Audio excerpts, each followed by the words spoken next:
മൃദുലമാ മധുരമേ ഓസ്തിയിൽ വാഴുമീശോയേ, ഇടയനായലയവേ എന്നെ തിരഞ്ഞിടവേ മുറിഞ്ഞുവോ നീ. മൃദുലമാ മധുരമേ ഓസ്തിയിൽ വാഴുമീശോയേ. ദൈവത്തിന് സ്തുതി. നമുക്കറിയാം, ഇന്ന് നമ്മളുടെ ഒരു ആത്മീയ ജീവിതം എടുത്ത് നോക്കുകയാണെങ്കിലും നമ്മളുടെ ഒരു സാധാരണ നമ്മളുടെ ജീവിതം, നമ്മളുടെ ജോലിയും ബാക്കി കാര്യങ്ങളും ഈ നമ്മുടെ ചുറ്റിലും നമുക്ക് നോക്കിക്കഴിഞ്ഞാൽ നമുക്കറിയാം, ഈ ഒരു കാലഘട്ടത്തിൽ ഏറ്റവും കൂടുതൽ മനുഷ്യരെ താഴേക്ക് പിടിച്ചു വലിക്കുന്ന, പുറകോട്ട് വലിക്കുന്ന ഒരു ഘടകമാണ് നമ്മളുടെ സെക്ഷുവൽ ടെംപ്റ്റേഷൻസ്. ഈ ഒരു വിഷയം പലർക്കും സംസാരിക്കാൻ മടിയാണ്. ആത്മീയമായ തലത്തിലാണെങ്കിൽ നമ്മൾ ഒരു പരിധി കഴിഞ്ഞ് അതിനെക്കുറിച്ച് സംസാരിക്കുമ്പോഴത്തേക്കും അതിപ്പം അത്രയൊന്നും പറയണ്ട എന്ന് പറഞ്ഞ് അതൊരു മാറ്റി നിർത്തപ്പെടുന്ന ഒരു ഏരിയയാണ്. പക്ഷേ ആ ഏരിയയിലാണ് സാത്താൻ ശക്തമായിട്ട് കളിക്കുന്നത്. അപ്പോൾ ഞാൻ റീസെൻ്റ്ലി ആണ് ഒരു ലിവിങ് വാട്ടേഴ്സ് എന്ന് പറഞ്ഞ ഒരു പ്രോഗ്രാം അറ്റൻഡ് ചെയ്യാനായിട്ട് ഇടയായി. ഞാനും എൻ്റെ ഭാര്യയും കൂടെ ഞങ്ങൾ ഒരുമിച്ചാണ് ആ പ്രോഗ്രാം അറ്റൻഡ് ചെയ്തത്. ആ പ്രോഗ്രാമിൽ പ്രധാനമായിട്ടും ഇത്തരത്തിലുള്ള സെക്ഷുവലായിട്ടുള്ള സിന്നിൻ്റെ ഏരിയകൾ, അതുപോലെ തന്നെ റിലേഷൻഷിപ്പിലുള്ള പ്രശ്നങ്ങൾ, അങ്ങനെ അതായത് നമ്മളുടെ ചെറുപ്പം മുതലേ, അമ്മയുടെ ഉദരത്തിലായിരുന്ന സമയത്ത് ചെറുപ്പം മുതലേ നമുക്കുണ്ടായിട്ടുള്ള ഈ മേഖലയിലുള്ള മുറിവുകൾ, അത് ദുരുപയോഗപ്പെട്ടതിൻ്റെ അനുഭവം മാത്രമല്ല ഞാൻ പറയുന്നത്. അതായത് അമ്മയിൽ നിന്നും ചെറുപ്രായത്തിൽ നമുക്ക് കിട്ടേണ്ട സാമീപ്യം, സ്പർശനം, അതിൽ നിന്നൊക്കെ നമ്മുടെ വ്യക്തിത്വം രൂപപ്പെടുന്ന ചില മേഖലകളുണ്ട്. അവിടെയൊക്കെ വികലമായിട്ടുള്ള മുറിപ്പെടുത്തലുകൾ ഉണ്ടായിട്ടുണ്ടെങ്കിൽ അതിനുശേഷം അപ്പച്ചനിൽ നിന്ന് അല്ലെങ്കിൽ നമ്മുടെ ഫാദറിൽ നിന്നും കിട്ടേണ്ടതായിട്ടുള്ളൊരു സ്പർശനം, സ്നേഹം, അതിൻ്റെ കുറവുകൾ, അപ്പോൾ നമ്മളുടെ ഒരു ഓറിയൻറ്റേഷനിൽ തന്നെ വ്യത്യാസങ്ങൾ ചിലപ്പോൾ വരാം. ഒരു ആൺകുട്ടിക്ക് ഒരു ആൺകുട്ടികളുടെ ഒരു സമൂഹമായിട്ട് ചേർന്ന് മുന്നോട്ട് പോകാൻ ബുദ്ധിമുട്ട് വരിക, പെൺകുട്ടികളെ സംബന്ധിച്ചിടത്തോളം പെൺകുട്ടികളുടെ ഒരു സമൂഹമായിട്ട് ചേർന്ന് മുന്നോട്ട് പോകാൻ ബുദ്ധിമുട്ട് വരിക. അതുകൊണ്ട് തന്നെ അവർ സ്വാഭാവികമായിട്ടല്ലാതെ ഇപ്പോൾ പെൺകുട്ടികൾ ആൺകുട്ടികളുടെ കൂടെ കൂട്ടുകൂടാനായിട്ട് മാത്രം ഒരു ഫ്രീഡം ലഭിക്കുക, അല്ലെങ്കിൽ ഒരു ആൺകുട്ടികളോട് കൂട്ടുകൂടാൻ ഫ്രീഡം കിട്ടാതെ പെൺകുട്ടികളോട് കൂടെ ചേർന്ന് നടക്കും. അപ്പോൾ ഇതിലൂടെ വേറൊരു സെക്ഷൽ ഇതിലേക്ക് എന്നുള്ളതിനേക്കാൾ അപ്പുറത്ത് അവരുടെ ഒരു ഫ്രീഡം യഥാർത്ഥത്തിൽ വേണ്ടുന്നതായിട്ടുള്ള ആ ഒരു ഓപ്പോസിറ്റ് സെക്സിൻ്റെ ഇതിൽ നിന്ന് മാറി ഡിഫറെൻ്റ് ആയിട്ട് വരുന്നൊരു അവസ്ഥകൾ പലപ്പോഴും കണ്ടുവരാറുണ്ട്.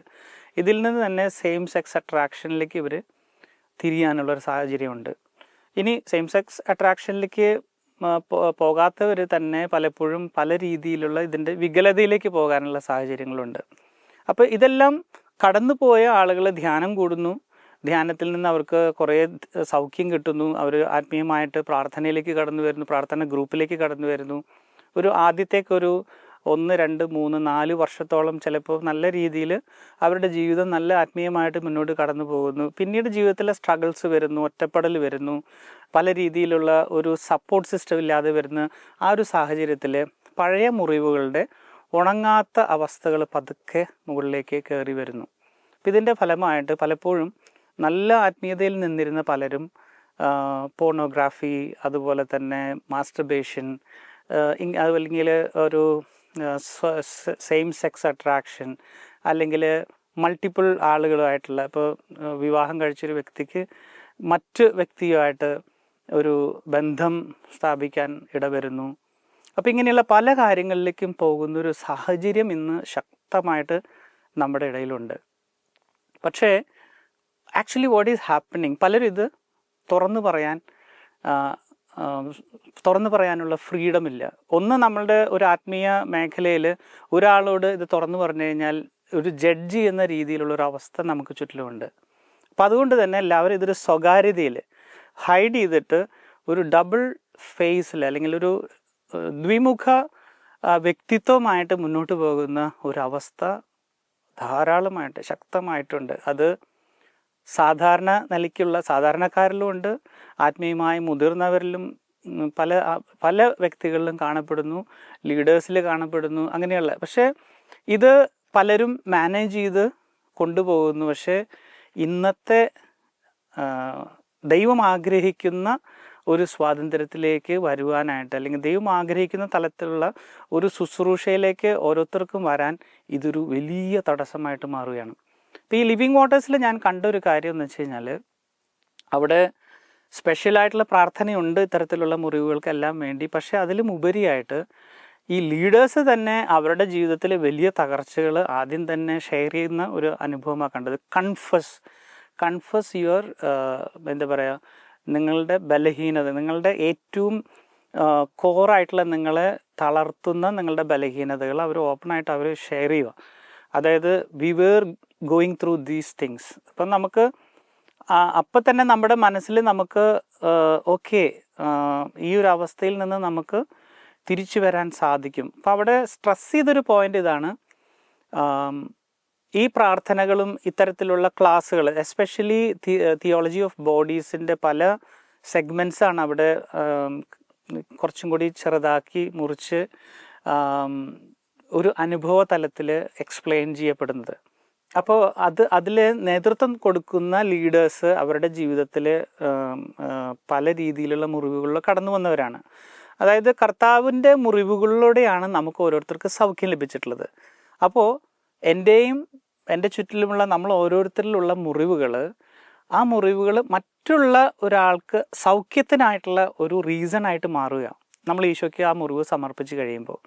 അപ്പോൾ എസ്പെഷ്യലി ഈ ലിവിങ് വാട്ടേഴ്സ് എന്ന് പറഞ്ഞ പ്രോഗ്രാം തന്നെ തുടങ്ങിയിട്ടുള്ള ആൻഡ്രൂ എന്ന് പറയുന്ന, കൊമിസ്കി എന്ന് പറയുന്ന ആ വ്യക്തി ഒരു സെയിം സെക്സ് അട്രാക്ഷനിൽ അതിൻ്റെ അങ്ങേയറ്റത്ത് ഒരു വല്ലാത്തൊരു രീതിയിലൂടെ കടന്നുപോയി അവിടെ നിന്നും കർത്താവിൻ്റെ സ്പെഷ്യൽ ഒരു ഗ്രേസിൽ രക്ഷപ്പെട്ട് വന്ന ഒരു വ്യക്തിയാണ്. അദ്ദേഹം ഒരു തീരുമാനം എടുക്കുന്നു. അദ്ദേഹം അതിന് ശേഷം വിവാഹം കഴിച്ചു. അദ്ദേഹത്തിൻ്റെ ഭാര്യയും കൂടിയിട്ടാണ് ഈ ഒരു മിനിസ്ട്രി സ്റ്റാർട്ട് ചെയ്യുന്നത് തന്നെ. അതുപോലെ ഇത്തരത്തിലുള്ള ഒത്തിരി പേര് അതിനകത്ത് സാക്ഷ്യമായിട്ട് നിൽക്കുക. ഒരു thousands of people from all over the world who have gone through this kind of issue. അതിൽ നിന്ന് രക്ഷപ്പെട്ടിട്ട് അവർ തീർച്ചയായിട്ടും കർത്താവിൻ്റെ കൂടെ ചേർന്ന് ആ സ്വാതന്ത്ര്യം അനുഭവിച്ച് മറ്റുള്ളവർക്ക് ഈ സ്വാതന്ത്ര്യം കൊടുക്കാൻ വേണ്ടി നിലനിൽക്കുന്ന ഒരു കാഴ്ചയാണ് എനിക്ക് അവിടെ കാണാനായിട്ട് സാധിച്ചത്.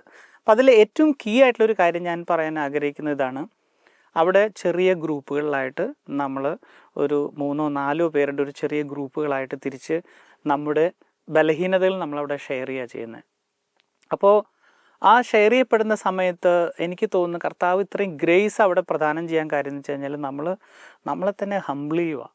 അപ്പോൾ ഞാൻ ഓർക്കുന്നു, എൻ്റെ ഗ്രൂപ്പിനകത്ത് ഞാൻ ആദ്യമായിട്ട് ആ ഗ്രൂപ്പ് പ്രോഗ്രാം അറ്റൻഡ് ചെയ്യുന്ന സമയത്ത് എൻ്റെ ഗ്രൂപ്പിൽ മുതിർന്ന ആൾക്കാരുണ്ട്, ജീസസ് യൂത്തിൽ പുതുതായിട്ട് വന്ന ലീഡർഷിപ്പിൽ വന്ന ആളുകൾ എൻ്റെ ഗ്രൂപ്പിലുണ്ട്. അപ്പോൾ ഞാൻ ചിന്തിച്ചൊരു കാര്യമാണ്, ഞാൻ ഇത്രയും വർഷങ്ങൾ ഞാൻ കർത്താവിൻ്റെ കൂടെ നടന്നിട്ട് എനിക്ക് എന്നെ അലട്ടിയിരുന്ന ചില പാപത്തിൻ്റെ മേഖലകളുണ്ട്. അപ്പോൾ ഞാൻ ഇതൊക്കെ ഈ വ്യക്തികളുടെ മുമ്പിൽ തുറന്നു പറഞ്ഞാൽ എൻ്റെ മുഖം എന്തായിരിക്കും? അവരൊക്കെ എന്നെ വേറൊരു ലെവലിൽ ഒരു ഉയർന്ന വ്യക്തിത്വമായിട്ട് അവരെന്നെ കാണുകയാണ്, എന്നെ മോഡലായിട്ട് കണ്ടിങ്ങനെ ജീവിക്കുന്ന. അപ്പോൾ അവരുടെ മുമ്പിൽ എനിക്ക് ഇങ്ങനെയൊക്കെ പ്രശ്നങ്ങൾ ഉണ്ടായിരുന്നു, അല്ലെങ്കിൽ ഞാൻ ഇങ്ങനെയൊക്കെ കടന്നു പോയൊരു വ്യക്തിയാണെന്ന് പറയുമ്പോൾ എങ്ങനെയായിരിക്കും? ഇത് എനിക്കൊരു ഭയങ്കര പ്രശ്നമുള്ളൊരു അവസ്ഥയായിരുന്നു. അപ്പോൾ ഞാൻ ഈ ഷെയറിങ്ങിന് മുമ്പായിട്ട് ഇങ്ങനെ ഒരു ഷെയറിങ് ഉണ്ട്, നിങ്ങൾ തുറന്ന് പറയണമെന്ന് പറഞ്ഞ ഒരു സമയത്ത് ഞാൻ കർത്താവിൻ്റെ മുമ്പിലിരുന്നിട്ട് ഞാനിങ്ങനെ പ്രാർത്ഥിക്കുന്നു, ദൈവമേ ഞാൻ എങ്ങനെ ഇത് പറയും? എനിക്കൊരു ഭയങ്കര സ്ട്രഗിൾ ഉണ്ടായിരുന്നു. പക്ഷേ ഞാൻ കുറച്ചു നേരം പ്രാർത്ഥിച്ചു കഴിഞ്ഞപ്പോഴത്തേക്കും എനിക്കൊരു ശക്തി കിട്ടി. ഞാൻ ഈശോയോട് പറഞ്ഞു, ഈശോയെ, ഇവിടെ ഞാൻ എന്ന വ്യക്തി ഞാൻ അല്ല, ഞാൻ എൻ്റെ കർത്താവിൻ്റെ മുമ്പിൽ ഞാൻ ഇതെല്ലാം ഒന്നും കൂടെ ഏറ്റു പറയുകയാണ്. ഓക്കെ, ഞാൻ കുമ്പസാരത്തിൽ ഞാൻ ഏറ്റു പറയുകയും ഞാൻ പാപമോചനം സ്വീകരിച്ചതാണ്, എങ്കിൽ പോലും എൻ്റെ ഉള്ളിൽ ഈ ടെൻഡൻസി നിലനിൽക്കുന്നുണ്ട്. അപ്പോൾ ഞാനിപ്പോൾ ഈ സമൂഹത്തിൻ്റെ മുമ്പിൽ ഞാനിത് ഏറ്റു പറയുമ്പോഴത്തേക്കും കർത്താവ് എൻ്റെ ജീവിതത്തിൽ ഒരു വലിയ സൗഖ്യം തരാൻ ആഗ്രഹിക്കുന്നു എന്നുള്ളത് എനിക്ക് ബോധ്യമായി. അപ്പോൾ ഞാൻ കർത്താവിനോട് പറഞ്ഞതാണ്, ഞാനിത് വേറൊന്നും ഞാൻ നോക്കുന്നില്ല, ഞാനങ്ങ് ഷെയർ ചെയ്യുക. അങ്ങനെ ഞാൻ ആ ഗ്രൂപ്പിൽ എൻ്റെ ലൈഫ് ഞാൻ ഷെയർ ചെയ്ത് കഴിഞ്ഞപ്പോഴത്തേക്കും ഞാൻ കണ്ടൊരു ഇതെന്ന് വെച്ച് കഴിഞ്ഞാൽ, ഈ വന്ന ഓരോ വ്യക്തികൾക്ക് അവരെന്നെ ജഡ്ജ് ചെയ്യാൻ വേണ്ടിയിട്ടല്ല, അവരുടെ ജീവിതത്തിൽ വലിയൊരു ഹീലിംഗ് കാണാനായിട്ട് സാധിച്ചു എന്നുള്ളതാണ്. മാത്രമല്ല ഒരു വ്യക്തി ഷെയർ ചെയ്യുമായിരുന്നു, യെസ്, കർത്താവിന് എൻ്റെ ജീവിതത്തിൽ പ്രവർത്തിക്കാൻ സാധിക്കുമെന്നുള്ളൊരു വിശ്വാസം എനിക്ക് കിട്ടിയെന്ന് പറയുമായിരുന്നു. അപ്പോൾ എന്നെ സംബന്ധിച്ചിടത്തോളം ഞാൻ എന്നെ തന്നെ കീറി മുറിച്ചു അവിടെ.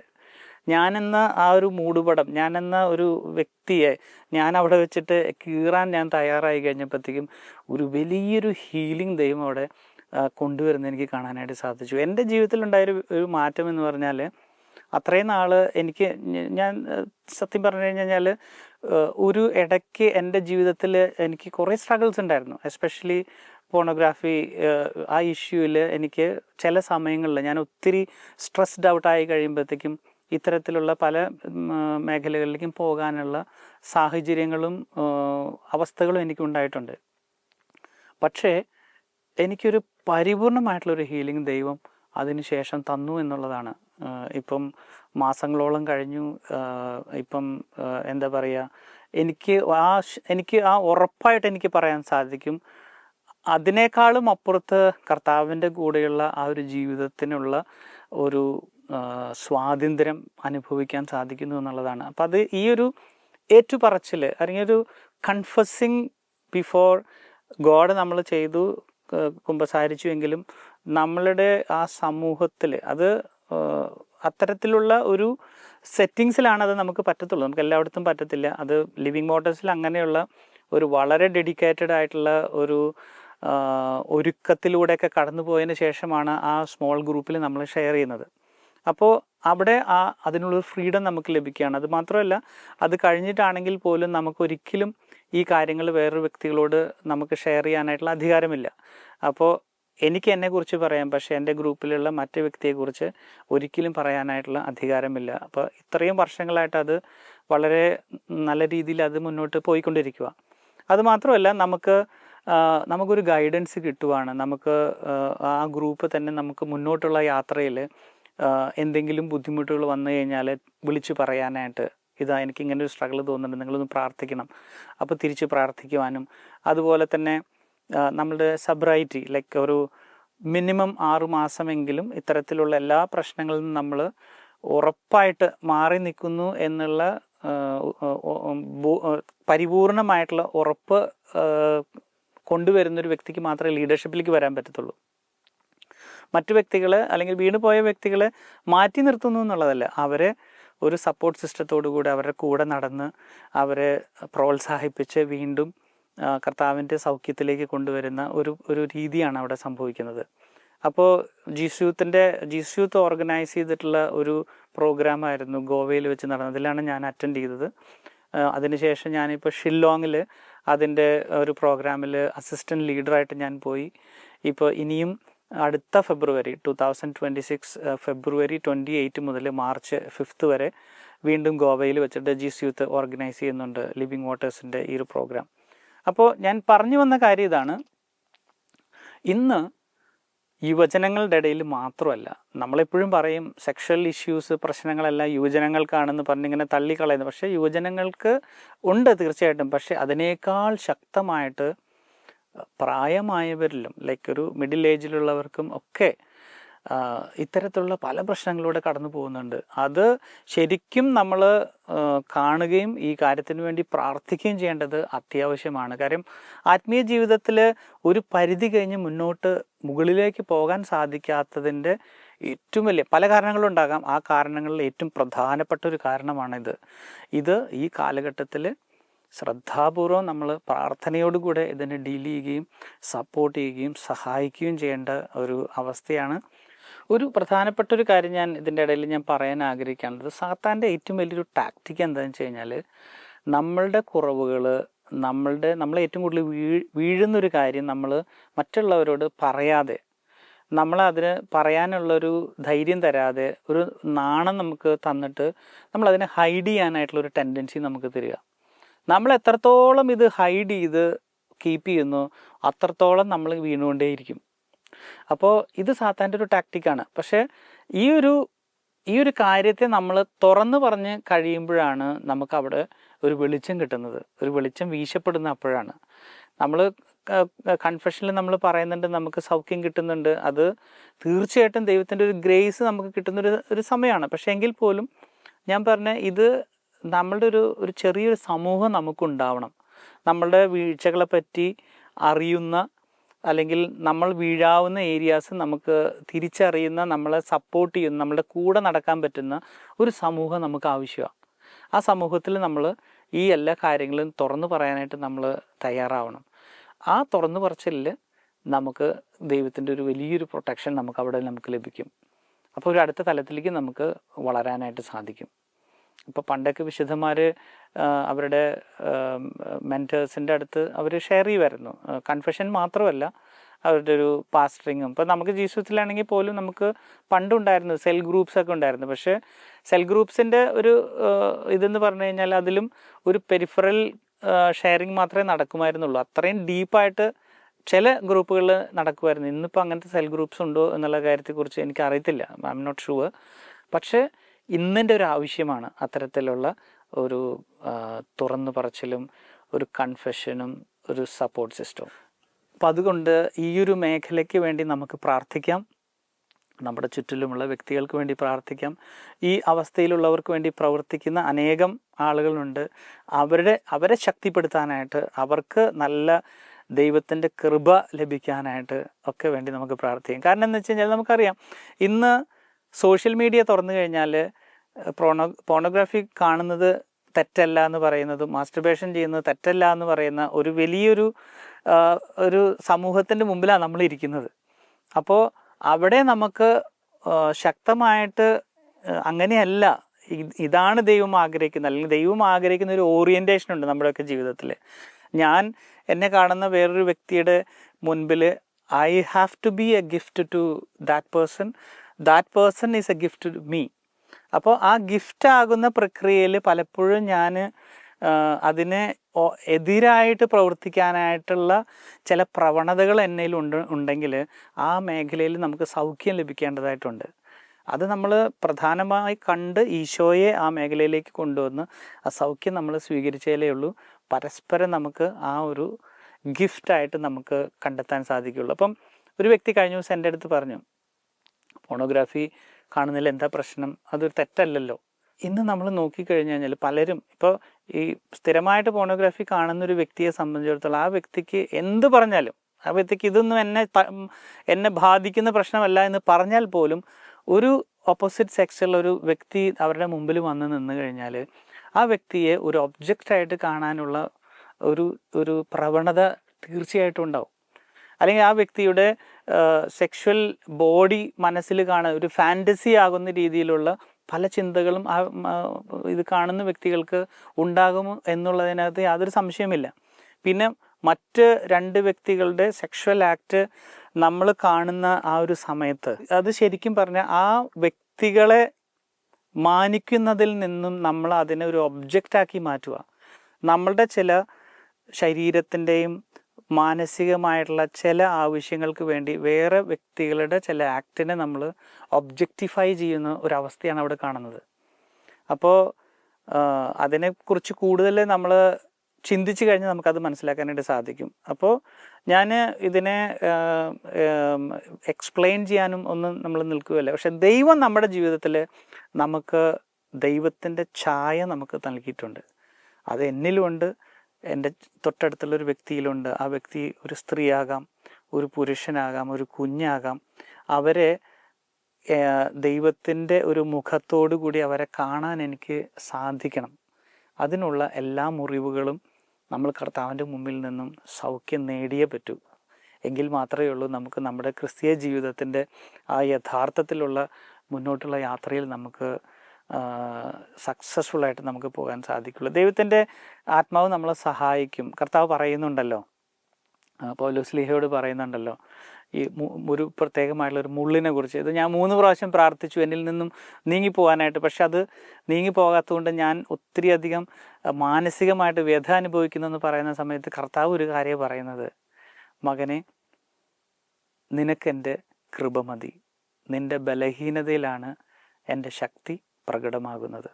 അപ്പോൾ ഈ ബലഹീനത ഉണ്ടാകുക എന്നുള്ളത് ഒരു നാച്ചുറലായിട്ടുള്ള കാര്യം, അല്ലെങ്കിൽ അത് പല നമ്മുടെ ജീവിതത്തിൻ്റെ അവസ്ഥകൾ കൊണ്ടുണ്ടാകാം. പക്ഷേ നമ്മൾ അവിടെ തന്നെ തങ്ങി നിന്ന് അതിൻ്റെ ഒരു ഷെയിമിൽ, അതിൻ്റെ ഒരു കുറ്റബോധവും ഭാരവും താങ്ങി നമ്മൾ മുന്നോട്ട് പോകേണ്ട കാര്യമില്ല. അത് കർത്താവിൻ്റെ മുമ്പിലേക്ക് വന്നു കഴിഞ്ഞ് കഴിഞ്ഞാൽ ആ ഷെയിം കംപ്ലീറ്റ് ആയിട്ട് എടുത്തു മാറ്റാനാണ് കർത്താവ് നമ്മുടെ മുമ്പിൽ വന്നിരിക്കുന്നത്. ഈശോയ്ക്ക് അത് എടുത്തു മാറ്റാനായിട്ട് സാധിക്കും, അതിനകത്ത് യാതൊരു സംശയമില്ല. നമ്മുടെ അതിനൊത്തിരി സാക്ഷികൾ നമ്മളുടെ മുമ്പിലുണ്ട്. വലിയ വലിയ ഭാരങ്ങൾ കംപ്ലീറ്റ് ആയിട്ട് പരിപൂർണമായിട്ട് സൗഖ്യപ്പെട്ട് സ്വതന്ത്രമായി ജീവിക്കുന്ന, അല്ലെങ്കിൽ വിവാഹ ജീവിതം വളരെ സക്സസ്ഫുള്ളായിട്ട് മുന്നോട്ട് പോകുന്ന അനേകായിരങ്ങളുടെ സാക്ഷി നമ്മുടെ മുമ്പിൽ നിൽക്കുക. അപ്പോൾ ഒരിക്കൽ കൂടെ ഞാൻ നിങ്ങളെ ഓരോരുത്തരെയും കർത്താവിൻ്റെ സൗഖ്യം പരിപൂർണമായിട്ട് ലഭിക്കുവാനായിട്ടുള്ള ഒരു അനുഭവത്തിലേക്ക് കടന്നു വരാനായിട്ടുള്ള ഒരു അനുഗ്രഹത്തിനായിട്ട് പ്രാർത്ഥിക്കുകയും ക്ഷണിക്കുകയും ചെയ്യുന്നു. May God bless you. Jesus loves you. പുതിയ പൂവിതളായി വിടരും തിരുവേദിയിൽ നീ ഹൃദയവും കനിവാൽ മുറിയും തിരുസ്നേഹമായി അരികിലൊരു കുളിരായി തഴുക തണലേകുവാൻ അരികയായി ഈശോ എന്നിടയനാ. മൃദുലമാ മധുരമേ ഹോസ്തിയിൽ വാഴുമീശോയേ, ഇടയനായലയവേ എന്നെ തിരഞ്ഞിടവേ മുറിഞ്ഞുവോ വീണ്ടും. മൃദുലമാ മധുരമേ ഹോസ്തിയിൽ വാഴുമീശോയേ, സ്നേഹമേ